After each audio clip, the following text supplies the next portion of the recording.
Hello বন্ধুরা, সবাই কেমন আছো? আশা করি ভালো আছো। আমি দেখো সোমবার সকাল সকাল ঠাকুর ঘরে চলে এসেছি পুজো করতে। কিভাবে পুজো করছি আজকে সোমবার, জানোই বাবার বার। আমি একটু বাবা তারকনাথকে কি দিয়ে স্নান করাই। এই দেখো বাবা তারকনাথকে আমি ঘি মধু দিয়ে, এই দেখো এই ঘি মধু দিয়ে আসমানের দিয়ে আমি চান করিয়ে নিয়েছি। আর একে আমি বাবা তারকনাথকে আমি পরিয়ে নিয়েছি। এই দেখো অশ্বগন্ধা টিপ, আমি সোমবার এই টিপটা পরাই। আর এই বিভূতিটা বাবা তারকনাথকে আমি দিই। এবার আমি বাবা তারকনাথের সামনে আরতি করে নেব। এই দেখো আমি এখানে কর্পূর 3টে লবঙ্গ দিয়ে নিয়েছি। এখন এটা আরতি করব। এই দেখো ধূপকাঠি জ্বালিয়ে নিচ্ছি, ধূপকাঠি জ্বালিয়ে আমি একটু আরতি করে নেব ঠাকুরের সামনে, দেখতে পাচ্ছ তোমরা। আর এটা দিয়ে আমি একটু আরতি করব যাতে ঘরের নেগেটিভ এনার্জিগুলো দূর হয়। তোমরাও করবে, খুব ভালো। কর্পূর আর লবঙ্গ দিয়ে আমি প্রায় দিনই করি। শনি মঙ্গলবার তো বাধা, শনি মঙ্গলবার করে সবাই তো রোজ দিন পারে না। শনি মঙ্গলবার কাছে ঠাকুরের কাছে যদি একটু কর্পূর লবঙ্গ দিয়ে আরতি করো, ঘরের নেগেটিভ এনার্জি সব দূর হবে। জয় বাবা নমঃ শিবায়, নমঃ শিবায়, জয় বাবা লোকনাথ, জয়। সব ঠাকুরের কাছে আমি আরতি করে নিচ্ছি, দেখতে পাচ্ছ। তোমরা সাথে থাকো। এটা আমার গুরুদেব, আমার গোপালটা আমার জায়ের ঘরে আছে। সব কিছু দিয়ে আমি স্নান টান করিয়ে সব গাছের ফুল দিয়ে ঠাকুরকে আমি সাজিয়ে নিয়েছি, বুঝেছো। বাড়ির গাছের ফুল, আমার জায়ের বাড়িতে সব ফুলগুলো হয়। ঠিক আছে, পুজো টুজো করে কি করব সবই তোমাদের সাথে শেয়ার করব। এখন রাখছি, ঠাকুরকে একটু ভালো করে একটু পুজো করে নিই। পুজো দিয়ে দেখো আমি নিচে নেমে এসেছি। এখানে আমি পোস্ত নিয়ে নিয়েছি, আর এখানে আমি আদাটা থেতো করে নিয়েছি, এর মধ্যে দেব। আর এর মধ্যে সাদা জিরাটা দেব। এবার এর মধ্যে একটু লবণ দেব, কাঁচা লঙ্কা দেব। এই দেখো কাঁচা লঙ্কা লবণটাও নিয়ে নিয়েছি। এখন আমি মিক্সিতে পেস্ট করবো, এটা মিক্সির বাটি। আর ওই দেখো নিচে আমি আলু নিয়ে নিয়েছি, জল নিয়ে নিয়েছি, বটি দাও। এবার আলুটা আবার কেটে নেব।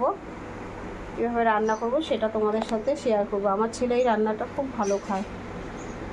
বন্ধুরা, এদিকে তাওয়াতে আমি তেল দিয়ে নিয়েছি, পাউরুটিটা ছেঁকে নিয়েছি। ছেলে মাংস ছিল, ভাত দিয়ে মাংস দিয়ে খেয়ে নিল, স্কুল যাবে। এদিকে আমি কড়াইতে তেল দিয়ে নিয়েছি। এখানে আমি আলুটা কেটে নিয়েছি, আলুটাকে এবার ভালো করে আমি ধুয়ে তুলে নিচ্ছি। এর মধ্যে দেখতে পাচ্ছ আলুটাকে তুলে নেব। এখানে আমি ডিমটাকে একটু ভালো করে ফেটিয়ে নিই, তেল হয়ে এসছে। ওই দেখো ডিম পাউরুটিটা আমি ভেজে নিয়েছি, দেখতে পাচ্ছ। আর এখানে আমার কড়াইতে তেলটা মোটামুটি হয়ে এসছে। এর মধ্যে এখন আমি জিরা তেজপাতা ফোড়ন দেবো। জিরা তেজপাতা ফোড়ন দিয়ে সবই সাদা তেলে করছি আজকে। ডিম পাউরুটিটা সাদা তেলে করছি। এখানে আমি আবার দেখো আমরা কাঁচা লঙ্কা চিড়ে নিয়েছি, আমরা কেটে নিয়েছি। এটা দিয়েও কি রান্না করব দেখতে থাকো। এবার এর মধ্যে আমি আলুটা ছেড়ে দেব।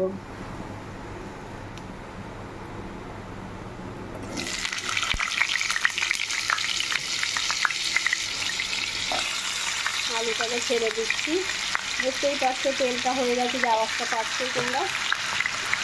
এর মধ্যে কিন্তু আমি কোনো হলুদ কিচ্ছু দেবো না।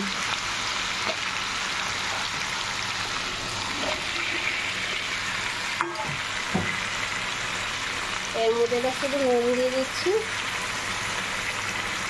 আন্দাজ মতন যে যেরকম নুন খাও সেরকম নুন দিয়ে নেবে। এটা এবার ভাজা ভালো করে ভাজা করে নিয়ে একটু ঢেকে রাখি। নেড়ে চেড়ে এবার একটু ঢেকে রাখবো ঢাকনা দিয়ে। এর মধ্যে আমি এবার একটু পেঁয়াজটাও দিয়ে দেবো। নুন তো দিয়ে নিয়েছি, এই দেখো পেঁয়াজটা দিয়ে নেবো। হ্যাঁ, আলু পেঁয়াজটা ভালো করে ভাজা করে নেবো।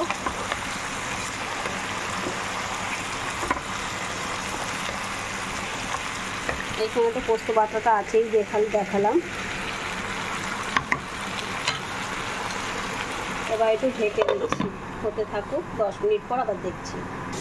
এদিকে আমি মটর ডালটা প্রেসারে দেখো যে দিয়ে নিয়েছি, ধুয়ে বসিয়ে দিয়েছি। এটা আবার ঢাকনা দিয়ে ঢেকে আমি প্রেসারে সেদ্ধ বসিয়ে দেবো। 10 মিনিট পর এখন আমি এটাকে একটু উল্টে দেখছি এরকম হলো, দেখি।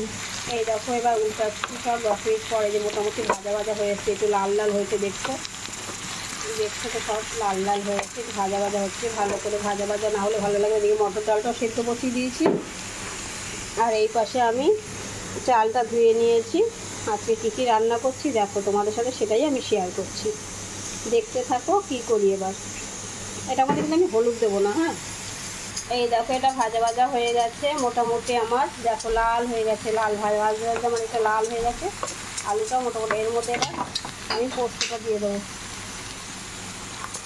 এই যে পোস্ত পাতা বেটে রেখেছিলাম, আদা জিরা কাঁচা লঙ্কা একটু লবণ দিয়ে সব বেটে রেখেছিলাম, সেটা এখন দিয়ে দিয়েছি। তো ভালো করে নেড়েছে।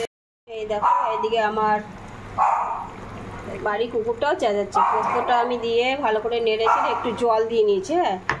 জল দিয়ে বা একটু ঢেকে রাখতে হবে এটাকে, বুঝতেই পারছো। একবারে শুকনো শুকনো পোস্ত ভালো লাগে না, ভাত দিয়ে খাবে একটু। আর ওদিকে মটর ডালটা সেদ্ধ হয়ে গেছে, আমি নামিয়ে রেখেছি প্রেশারটা, দেখতে পাচ্ছ। আমরা কাটা আছে, আমরা দিয়ে টকের ডাল করব। এইখানে আমি ভাতটা বসিয়ে দিয়েছি, হতে থাকুক। আর এটা আমি এখন একটু ঢেকে দেবো, ঢেকে 10 মিনিট পর আবার আসছি। পোস্তটা মোটামুটি আমার কমপ্লিট হয়ে গেছে। এখন এখানে আমি একটু সামান্য মিষ্টি দিয়ে দেবো। অনেকেই মিষ্টি খায়, যে যেরকম খাবে দিয়ে দেবে মিষ্টি দিয়ে। এবার আমি একটু নেড়ে চেড়ে পোস্তটা নামিয়ে নেব। আর একটুখানি ঢেকে দিয়ে মিষ্টিটা দিয়েছি, একটু মিষ্টিটা একটু গলুক। একবারে শুকনো শুকনো ভালো লাগে না, তাই ঢেকে রাখলাম। 5 মিনিট পরে গ্যাসটা নিভিয়ে নামিয়ে নেব পোস্তটা। ওদিকে ভাতটা হচ্ছে হোক, তারপর টক ডাল বসাবো। দেখছি এবার পোস্তটা, আমার পোস্ত মোটামুটি কমপ্লিট হয়ে গেছে বন্ধুরা। পোস্তটা এবার নামিয়ে নেব। পোস্তটা নামিয়ে এবার টকের ডাল বসিয়ে দেবো। দেখতেই পাচ্ছ কালারটা সাদা, হলুদ দিইনি, হলুদ ছাড়া পোস্ত, বুঝেছো। পোস্তটা এবার নামিয়ে নেবো। এবার টকের ডাল আমি বসিয়ে দেবো। টক ডালের মধ্যে আমরা দিয়ে নিয়েছি, এই দেখো আমরা কাঁচা লঙ্কা দিয়ে নিয়েছি। মটর ডালটা সেদ্ধ করে এবার এর মধ্যে একটু লবণ দিয়ে নেবো, একটু সেদ্ধ হতে থাকো। কী করবো, তাড়াতাড়ি করে রান্না করতে হচ্ছে, এখন আবার কাজে বেরোতে হবে আমাকে। লবণ দিয়ে দিলাম। এখানে ভাতটাও হয়ে এসছে, ভাতটা গদ দিয়ে দেবো এবার। বন্ধুরা ডালে আমি হলুদ দিয়ে ফুটিয়ে নিয়েছি, আর এখানে আমি কালো জিরা সর্ষে শুকনো লঙ্কা ফোড়ন দিয়ে দিয়েছি। এবার আমি ডালটা ফোড়ন দিয়ে নেব। লোহার কড়াই রান্না করি।